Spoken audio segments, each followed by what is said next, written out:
मेरा नाम है रिया। हमारा घर दिल्ली के एक शांत और साफ सुथरे मोहल्ले राजनगर में स्थित है। हमारा परिवार एक छोटा सा लेकिन पूरा यूनिट था। बस मैं, मेरी दयालु माँ शोभा, मेरे प्यार करने वाले पिता राजेश और मेरा छोटा भाई विवेक। हमारे घर में सब कुछ देखने में ठीक ठाक था, जैसे किसी तस्वीर में सब कुछ बिल्कुल सही जगह पर हो। लेकिन एक बात जो मुझे हमेशा परेशान करती थी, वह थी मेरी माँ की खामोशी। वह घर के कामों में हमेशा व्यस्त रहती, एक बिना आवाज की मशीन की तरह। लेकिन उनके चेहरे पर वह चमक, वह शुद्ध खुशी कभी नजर न आती जो मैं अपनी नानी के घर नोएडा में देखती थी। यह एक ऐसा रहस्य था जिसे मेरी कमसिन आंखें पढ़ने की कोशिश करती रहती, लेकिन कभी समझ नहीं पाई। मेरी माँ शोभा, जो अपने मायके यानी मेरे नानी के घर, जो नोएडा में एक विशाल मकान था, जाने से पहले एक अजीब सी बेचैनी में डूब जाती थी। उनके चेहरे पर चिंता की लकीरें गहरी हो जाती और उनकी हंसी कहीं गायब हो जाती। और इसकी वजह थी मेरे पिता राजेश। वह एक सरकारी अफसर थे, अपनी जिंदगी से भरपूर, ठहाके लगाते और अपने दोस्तों के साथ हर महीने कहीं न कहीं घूमने जाने वाले इंसान। उनकी मौजूदगी से घर में हमेशा एक सकारात्मक ऊर्जा का एहसास होता था। लेकिन जब बात नानी के घर जाने की आती तो उनका व्यवहार पूरी तरह बदल जाता। वह एक अजीब सा रवैया अपनाते जिसे मैं कभी समझ नहीं पाई। हर बार जब हम नोएडा में नानी के घर जाते, पिता गाड़ी से उतरते ही कहते, रिया, अगर मैं वहां बेहोश हो जाऊं तो मुझे अकेले कमरे में बंद कर देना। और अजीब बात यह थी कि वह वाकई वहां पहुंचते ही बेहोश हो जाते। ये कोई हल्की सी नींद नहीं थी, बल्कि एक गहरी बेहोशी जिसमें वह पूरी तरह से बेसुध हो जाते। हम सब उन्हें नानी के घर के एक अलग थलग कमरे में छोड़कर बाहर आ जाते, और हैरत की बात यह थी कि 1 घंटे बाद वह बिल्कुल ठीक होकर बाहर आते, जैसे कुछ हुआ ही ना हो। लेकिन घर पर, दिल्ली में, वह कभी बेहोश न होते, न कोई कमजोरी महसूस करते। ये बात मुझे और मेरे भाई विवेक को अजीब लगती थी। आखिर यह रहस्य क्या था? क्या यह कोई बीमारी थी जो सिर्फ नानी के घर में ही हमला करती थी, या कुछ और गहरा रहस्य छिपा था? मेरा ननिहाल यानी नानी का घर एक हंसता खेलता और बड़ा परिवार था। मेरी नानी सविता अम्मा एक मजबूत इरादे वाली, स्वस्थ और खुशमिजाज महिला थीं। उनकी जिंदगी का केंद्र उनके बच्चे और पोते पोतियां थे। मेरे 2 मामा प्रमोद और सतीश अपने बच्चों के साथ एक ही घर में रहते थे। वहां की रौनक देखने लायक थी। हर वक्त कोई न कोई हंसी, कोई मजाक या कोई कहानी घर में गूंजती रहती थी। मेरी कजिन प्रियंका, जो मेरी हमउम्र थी, और अन्य कजिन्स के साथ समय बिताना मुझे बहुत पसंद था। खासकर प्रियंका की बड़ी बहन सविता दीदी की शादी की तैयारियों ने तो पूरे घर को एक त्योहार का रंग दे दिया था। ढोलक की थाप, गानों की गूंज और हंसी मजाक की आवाजें दिन रात सुनाई देती थीं। लेकिन मेरी माँ शोभा कभी अपने मायके में ज्यादा देर न रहती। वह बस 1 आध दिन के लिए जाती और फिर फौरन वापस आ जाती, जैसे कोई अनदेखा बोझ उनके दिल पर हो, या जैसे वह वहां ज्यादा देर रुकना न चाहती हो। मैं अक्सर सोचती कि मेरी माँ ऐसी क्यों है? वह इतनी शांत, इतनी उदास क्यों रहती हैं? पिता तो जिंदगी को भरपूर जीते थे।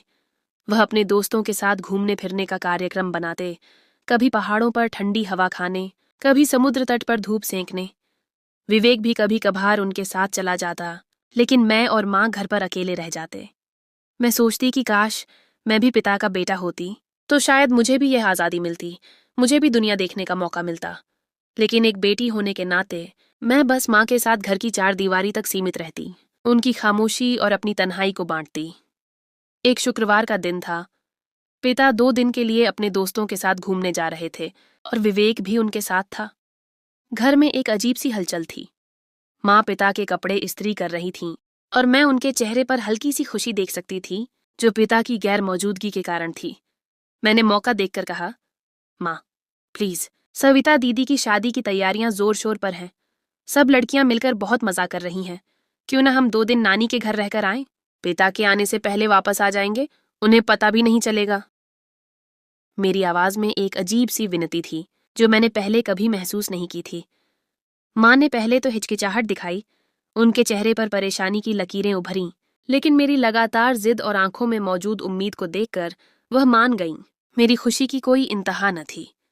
अकेली बहन होना कितना मुश्किल होता है, यह वही समझ सकता है जो इस अकेलेपन से गुजरता है। अगली सुबह जैसे ही पिता और विवेक घर से निकले, मैंने माँ से कहा, चलें माँ, अब देर न करें, सूरज निकल रहा है। माँ ने हंसते हुए कहा, अरे इतनी जल्दी क्या है, किचन तो समेट लेने दो, अभी तो हम निकले भी नहीं। लेकिन मैंने उनका हाथ पकड़ा और कहा, नहीं माँ, यह सब बाद में हो जाएगा, हमें जल्दी पहुंचना है। हमने जल्दी से 2 दिन का सामान पैक किया और नोएडा के लिए निकल पड़े। मेरी दिल की धड़कनें तेज हो रही थीं। यह आज़ादी का एक छोटा सा टुकड़ा था जो हम हासिल कर रहे थे। नानी का रिएक्शन और एक अजीब सा स्वागत। नानी के घर पहुंचे तो आंगन में नानी सविता अम्मा बैठी थीं। उनकी आंखों में एक अजीब सी चमक थी। मैं उनके गले लग गई। काफी दिनों बाद उनसे मुलाकात हुई थी और हर बार की तरह मेरा दिल उनसे मिलकर खुशी से भर जाता था। नानी ने हमारा छोटा सा बैग देखकर हैरानी से पूछा, शोभा, ये बैग क्यों लाई हो? तुम तो कभी ज्यादा देर नहीं रुकती। माँ कुछ बोलती, इससे पहले मैं बोल पड़ी, नानो, हम यहाँ 2 दिन रहने आए हैं। पिता और विवेक बाहर गए हैं तो हमने सोचा थोड़ा आपके पास वक्त गुजार लें। लेकिन नानी के चेहरे का रंग उड़ गया। उनकी आंखों में एक पल के लिए डर और परेशानी छा गई और वह माँ की तरफ सवालिया नजरों से देखने लगी। मुझे यह अजीब लगा, लेकिन प्रियंका से मिलने की जल्दी में मैं अंदर भाग गई। मुझे नहीं पता था कि इस छोटे से बैग और मेरे मासूम वाक्य ने कितने बड़े रहस्य की नींव हिला दी थी। सविता दीदी की शादी की तैयारियां जोर शोर पर थीं। प्रियंका ने मुझे कपड़ों, जेवरों और शादी के अन्य सामान के बारे में बताया। हम रात देर तक बातें करते रहे, हंसते रहे। ये 2 दिन जैसे पल भर में गुजर गए। माँ ने कहा कि पिता के घर पहुंचने से पहले हमें वापस जाना है। उनके चेहरे पर दोबारा वही बेचैनी थी, जैसे वह किसी अपराध का काम कर रही हो। लेकिन रास्ते में कुछ देर हो गई, ट्रैफिक जाम और गाड़ी की खराबी के कारण, और जब हम घर पहुंचे तो हैरान रह गए। पिता हमसे पहले घर आ चुके थे। माँ के चेहरे पर परेशानी छा गई, उनका रंग पीला पड़ गया। पिता शांत थे, उनकी आंखों में एक अजीब सी ठंडक थी। कुछ बोले नहीं और सीधे अपने कमरे में चले गए। ये खामोशी किसी चीख से भी ज्यादा गहरी थी। मैंने माँ से पूछा, माँ, आप इतना परेशान क्यों हैं? हम तो बस नानी से मिलने गए थे, इसमें क्या गलत था? लेकिन माँ ने हमेशा की तरह खामोशी अख्तियार कर ली। उनके होंठ सख्ती से भिंचे हुए थे। मुझे लगा कि पिता और माँ के बीच कोई ऐसी बात है जो वह मुझसे छिपा रहे हैं, एक ऐसा रहस्य जो उनकी जिंदगियों पर साया डाल रहा था। उस रात जब सब सो रहे थे और घर में पूरी तरह खामोशी थी, मैंने माँ के कमरे से हल्की हल्की आवाजें सुनी। मैंने दरवाजे पर कान लगाया तो पता चला कि पिता और माँ लड़ रहे थे। ये पहली बार था जब मैंने उन्हें झगड़ते सुना। उनकी आवाजों में दर्द और कड़वाहट थी जो मेरे दिल को चीर रही थी। मेरा दिल बैठ गया। मैंने सोच लिया कि इस रहस्य का पता लगाना ही पड़ेगा, चाहे कुछ भी हो। रिया की खोज और प्रमोद मामा का वादा। अगले दिन मैंने पिता से इजाजत मांगी कि सविता दीदी के निकाह की तैयारियों के लिए नानी के घर जाना है। मैंने बहाने बनाए कि लड़कियां अकेले काम नहीं कर पाएंगी और मुझे वाकई उनकी मदद करनी है। पिता ने पहले तो टालने की कोशिश की, उनके चेहरे पर एक पल के लिए परेशानी छाई, लेकिन मेरे जोर देने पर और मेरी आंखों में मौजूद सच्चाई को देखकर वह मान गए और विवेक को मेरे साथ भेज दिया। ये मेरे लिए एक मौका था, एक चाबी जिससे मैं इस रहस्य के दरवाजे खोल सकती थी। नानी के घर पहुंचकर मैंने अपनी नानी से सीधे पूछा, नानो, पिता और आप लोगों के बीच क्या रंजिश है? माँ हमेशा छिप छिप कर यहाँ आती हैं और आप लोगों में से कोई हमारे घर क्यों नहीं आता? ये सब क्या है? मैं क्यों कुछ समझ नहीं पा रही। मेरी आवाज में विनती और एक अजीब सी बेचैनी थी जो अब नानी से बर्दाश्त नहीं हुई। मेरी बात सुनकर नानी शांत हो गईं। उनकी आंखों में अतीत की कहानियां तैरने लगीं। लेकिन मेरे बड़े मामा प्रमोद ने आगे बढ़कर कहा, रिया, फिक्र न करो, सविता दीदी की शादी से पहले मैं सारी रंजिशें खत्म कर दूंगा। ये मेरा वादा है। उनकी आवाज में एक अजीब सा दृढ़ संकल्प था जो मुझे थोड़ी तसल्ली दे गया। उसी शाम मामा मुझे घर छोड़ने आए, लेकिन वह अंदर नहीं आए क्योंकि वह नहीं चाहते थे कि पिता को लगे कि वह जबरदस्ती आए हैं, क्या उन्हें शर्मिंदा करें। यह एक नाजुक रिश्ता था और मामा उसे समझदारी से संभालना चाहते थे। कुछ दिन बाद मामा अचानक हमारे घर आए, हाथ में सविता दीदी की शादी का खूबसूरत कार्ड लेकर, जिसमें हर तरफ खुशियों के रंग बिखरे हुए थे। पिता उन्हें देखकर चौंक गए। उनकी आंखों में हैरानी और एक पल के लिए अतीत की यादें झलकीं। मामा ने पिता से कहा, राजेश भाई, जो हो गया सो हो गया, वक्त सब जख्म भर देता है। क्या हम सब फिर से एक परिवार की तरह नहीं रह सकते? आखिर एक ही खून तो है हम सब। पिता, जो वैसे ही बहुत अच्छे इंसान थे, ने मामा को गले लगा लिया। उनकी आंखों में नमी थी। माँ के चेहरे पर बरसों बाद वह मुस्कान लौट आई जो मैंने कभी नहीं देखी थी। वह मुस्कान जो नानी के घर में कभी कभार नजर आती थी, अब हमारे अपने घर में भी फैल चुकी थी। यह दृश्य मेरी आंखों के सामने एक यादगार तस्वीर बन गया। सविता दीदी की शादी के लिए हम सब नानी के घर गए। इस बार पिता भी हमारे साथ थे। हंसते खेलते सबसे बातें करते। वहां का माहौल बहुत खुशनुमा था। हर तरफ खुशी और जश्न का माहौल था। ढोलक की थाप पर लड़कियां नाच रही थीं और बड़े भी एक दूसरे से दिल खोलकर बातें कर रहे थे। लेकिन अचानक पिता की तबीयत बिगड़ गई और वह बेहोश हो गए। ये वही पुराना मंजर था जो हमेशा नानी के घर में दोहराया जाता था। सब परेशान हो गए। मामा उन्हें फौरन अस्पताल ले गए। माँ रोते हुए कह रही थीं, मेरे नसीब में मायके का सुख लिखा ही नहीं। जब भी आती हूँ कोई न कोई परेशानी आ जाती है। लेकिन जल्द ही मामा वापस आए और बताया कि पिता का ब्लड प्रेशर कम हो गया था, लेकिन अब वह ठीक है। पिता ने खाना भी नहीं खाया और तुरंत घर वापस चले गए। हम शादी के लिए वहीं रहे, लेकिन माँ की परेशानी खत्म न हुई। उनके चेहरे पर अभी भी चिंता की लकीरें साफ थीं। रहस्य का खुलासा, एक दिल दहला देने वाली सच्चाई। शादी के बाद हम वापस आए और धीरे धीरे हमारे परिवार के रिश्ते मजबूत होने लगे। नानी और मामा भी अब अक्सर हमारे घर आने लगे थे और माँ भी अक्सर नानी के घर जाती थीं। लेकिन एक बात अब भी मुझे परेशान करती थी। हर बार नानी के घर जाने पर पिता बेहोश क्यों हो जाते थे? यह एक ऐसा सवाल था जिसका जवाब मुझे हर हाल में चाहिए था। एक दिन जब हम फिर नानी के घर गए और पिता बेहोश हुए, मैंने फैसला किया कि इस रहस्य से पर्दा उठाऊंगी। जब माँ ने पिता को कमरे में छोड़ा, मैं छिपकर अंदर रह गई। मेरा दिल तेजी से धड़क रहा था। जैसे ही दरवाजा बंद हुआ और माँ बाहर गईं, मैंने देखा कि पिता आंखें खोलकर उठकर बैठ गए। वह बिल्कुल ठीक थे। उनके चेहरे पर कोई कमजोरी नहीं थी, कोई बेहोशी नहीं थी। मैंने हैरानी से पूछा, पिता, आप यह नाटक क्यों करते हैं? आप ठीक हैं? तो फिर ये सब क्या है? मेरी आवाज में गुस्सा नहीं था, बल्कि एक अजीब सी बेबसी थी। पिता ने एक गहरी सांस ली और उनकी आंखों में पुरानी यादों का एक अजीब सा दर्द उमड़ आया। उन्होंने कहानी सुनानी शुरू की। बेटा, यह बात उस वक्त की है जब मैं तुम्हारी माँ से मिलने से पहले गांव में रहता था। वहां हमारा बड़ा परिवार था और मैं और मेरी कजिन राधा एक दूसरे से प्यार करते थे। वह मेरी मंगेतर थी और हम दोनों का विवाह बचपन में ही तय हो चुका था। लेकिन जब मैं पढ़ाई के लिए शहर आया तो राधा को लगा कि मैं बदल जाऊंगा। उसे डर था कि शहर की चकाचौंध मुझे उससे दूर कर देगी। एक दिन जब हम फोन पर बात कर रहे थे, उस वक्त फोन पर बात करना भी बहुत बड़ी बात थी, राधा के भाई ने हमें पकड़ लिया।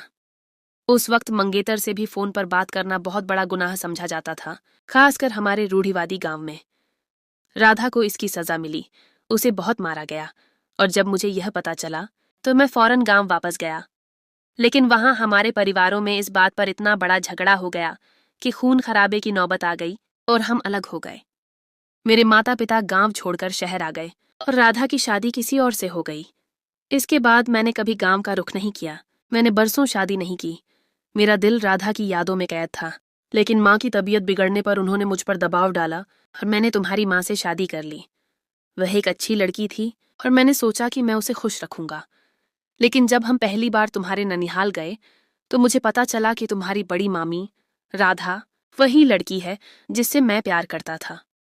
ये जानकर मेरे दिल पर क्या गुजरी, मैं बयान नहीं कर सकता। हमने यह बात छिपाई, लेकिन तुम्हारी माँ को जब पता चला तो वह नाराज हो गईं। उन्हें लगा कि मैंने उनसे झूठ बोला है। एक दिन राधा को मुझसे बात करनी पड़ी। वह मुझे देखकर रो पड़ी थी और इस बात पर तुम्हारे मामा ने उसे और मुझे बहुत बुरा भला कहा और हमारे रिश्तों में और दरार आ गई। उस दिन के बाद मैंने ननिहाल आना छोड़ दिया। लेकिन तुम्हारी माँ को अपने मायके से मोहब्बत थी, इसलिए वह छिप छिप कर जाती थी। और मैं बेहोश होने का नाटक इसलिए करता हूँ ताकि मैं किसी झगड़े की वजह न बनूं, ताकि मेरी मौजूदगी से किसी को तकलीफ न हो और तुम्हारी माँ अपने परिवार से सुकून से मिल सकें, बिना किसी शर्मिंदगी के। पिता की बात सुनकर मेरी आंखों से आंसुओं की बरसात शुरू हो गई।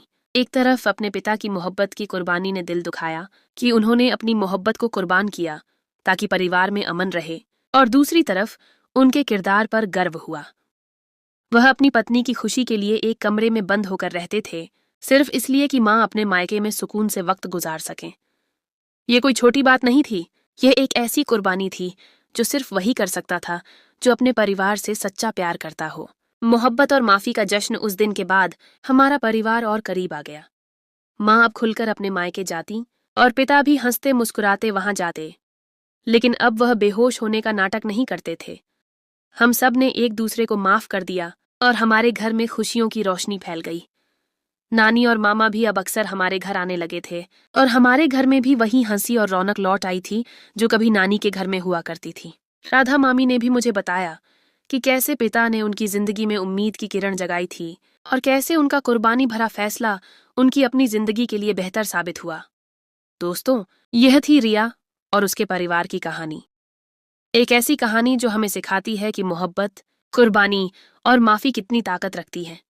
ये सिर्फ एक व्यक्तिगत कहानी नहीं है, बल्कि यह हमें यह भी सिखाती है कि हम अक्सर दूसरों के दर्द और उनकी मजबूरियों को बिना समझे उन पर राय कायम कर लेते हैं। हमें रिश्तों को समझने की कोशिश करनी चाहिए और दूसरों के प्रति सहानुभूति रखनी चाहिए। अगर आपको यह कहानी पसंद आई तो वीडियो को लाइक करें, अपने दोस्तों के साथ शेयर करें और हमारे चैनल को सब्सक्राइब करना न भूलें। टिप्पणी में बताएं कि इस कहानी का कौन सा हिस्सा आपको सबसे ज्यादा पसंद आया और क्या आप भी अपने परिवार के किसी ऐसे रहस्य को जानना चाहेंगे जिसने आपको हमेशा परेशान किया हो। अगली वीडियो तक खुश रहें और मोहब्बत बांटें।